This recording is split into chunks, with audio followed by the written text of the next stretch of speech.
Hello বন্ধুরা, তোমাদের সাথে তো সকালবেলার ভিডিওটা শেয়ার করেছিলাম বার্থডের, কিন্তু রাত্রের ভিডিওটা শেয়ার করাই হয়নি। আমি ভুলেই গেছিলাম যে আমি ভিডিও করেছিলাম। এখন ফোন ঘাঁটতে ঘাঁটতে দেখি যে আমি বার্থডের নাইটের ব্লগটা তো শেয়ারই করিনি তোমাদের সাথে। তো চলো তোমাদের সাথে শেয়ার করতে চলে এলাম। সেইভাবে সুযোগ পাইনি, যতটা ক্যাপচার করতে পেরেছি তোমাদের সাথে সেটুকুনি শেয়ার করতে চলে এলাম। এখানে হচ্ছে বুফে সাজানো হয়েছিল, মানে পকোড়া, তোমার কফি, এইসবের বুফে। তো পকোড়াটা দারুণ হয়েছিল, তার সাথে চিজটা দিয়ে তো দারুণ লাগছিল। আমি অতটা টমেটো সসটা বা এটা পছন্দ করি না, আমি ওই চিজটাই বেশি ভালো লাগে আমার। চিজ বলো আর মেয়োনিজ, আমি চিজ বলছি। আর এদিকে হচ্ছে আমার একটা দিদি, জামাইবাবু, আর আমার ছোট্ট খুশি, এখন অনেক বড় হয়ে গেছে। যাই হোক, এখানে এখন ফুচকার হচ্ছে। তো ফুচকা খেতে চলে এসেছি আমরা 4 বোনে, মানে মামার মেয়ে আর মাসির মেয়ে, আমরা 4 বোন এখানে একসাথে ফুচকা খাচ্ছি। আর জামাইবাবুকে বলেছি তুমি আমাদের ভিডিওটা করে দাও।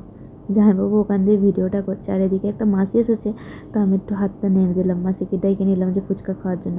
আর চলে এসেছে বার্থডে কেক নিয়ে। কেকটা কেমন হয়েছে তোমরা কমেন্টস করে জানাতে কিন্তু ভুলো না।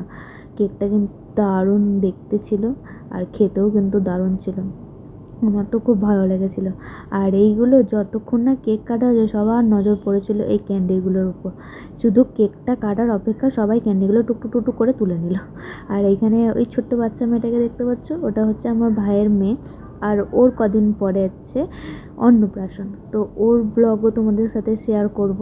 এ দেখো, ও চুপ করে বসে আছে, আর এখানে বার্থডের কেক কাটা হচ্ছে। তো আর এখানে ছোটা ভীম দেখো হাত হাত নাড়া দিচ্ছে। তো চলো, এখানে বার্থডেটা কেক কাটা হচ্ছে, সেটা এনজয় করো।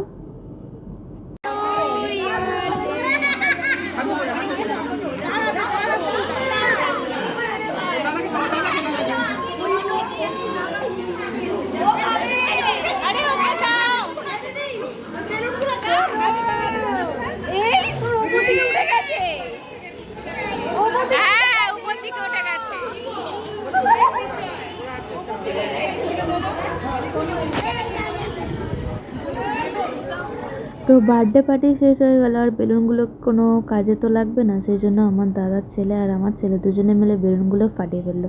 তো এই ছোট্ট ভিডিওটা তোমাদের কেমন লাগে কমেন্টস করে জানাবে। আর যারা নতুন হবে সাবস্ক্রাইব করে দেবে, লাইক